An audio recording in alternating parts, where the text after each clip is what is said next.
জ্ঞাপন করে আমার গীতাপাঠ শুরু করছি।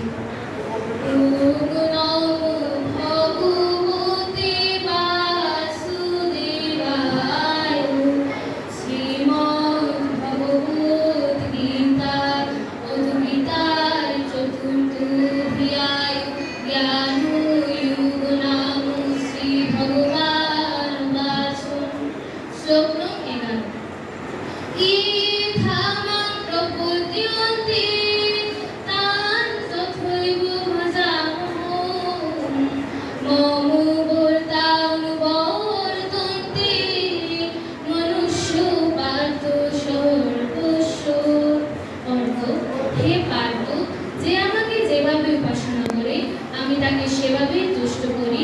মনুষ্যগণ যে পথেই আমাকে অনুসরণ করুক না কেন, সকল পথেই আমি তাকে তুষ্ট করি। নমস্কার।